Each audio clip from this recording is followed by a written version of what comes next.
So what are 3 words that you would use to describe yourself?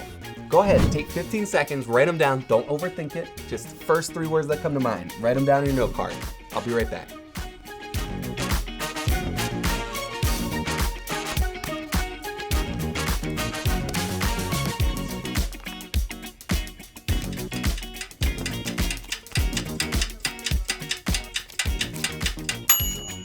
Now, I don't know what words you wrote down, but maybe you use words like uncoordinated, dramatic, creative. Maybe you're the funny one. Maybe you're a little awkward. Maybe you've been told that you don't get good grades in classes. Maybe sometimes you feel like you're the unpopular one. Maybe you're the athlete. Maybe you're the smart one. Some of these words feel really good.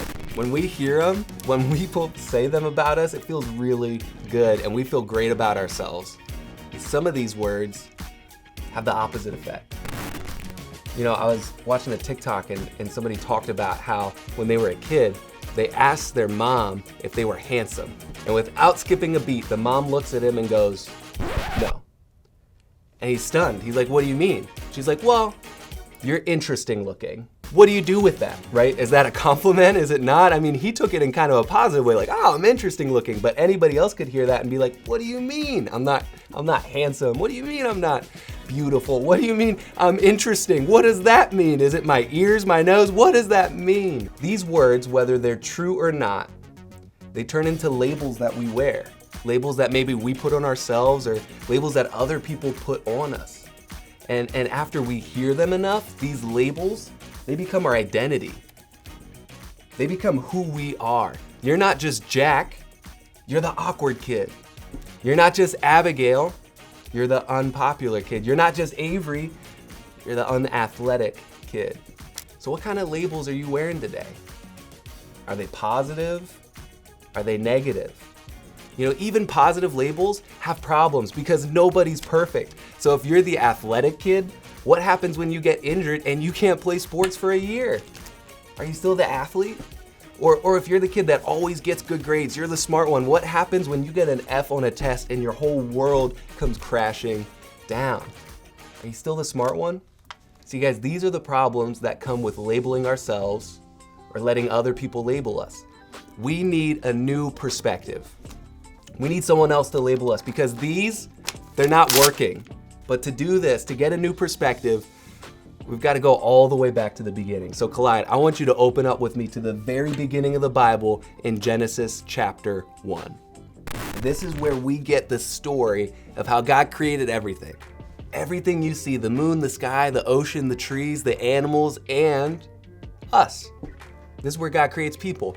And in verses 26 through 27, it says, "Then God said, 'Let us make human beings in our image, to be like us, to the reign over the fish in the sea, the birds in the sky, the livestock, all the wild animals on the earth, and the small animals that scurry along the ground.' So God created human beings in his own image. In the image of God, he created them, male and female, he created them."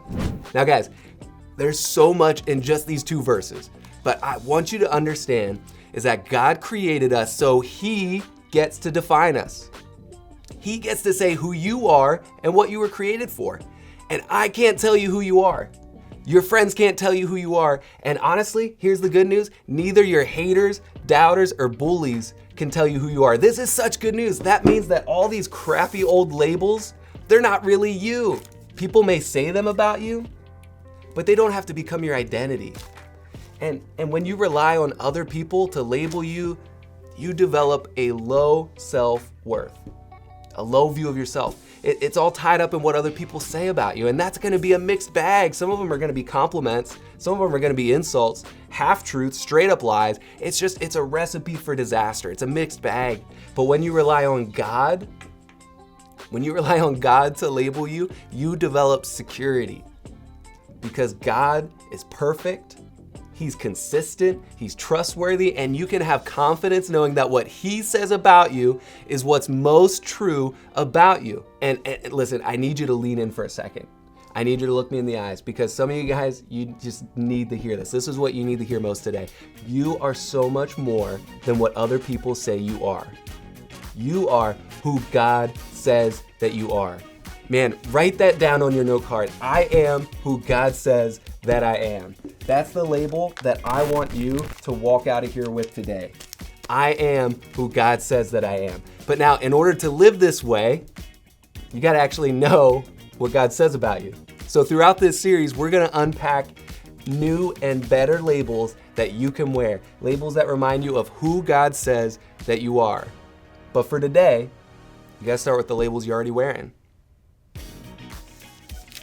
I mean, are they positive or negative? Where'd they come from? Did you put them there? Did other people put them there? How do you take them off? How do you rip them up so they don't become your identity? That's what you need to unpack with your group today.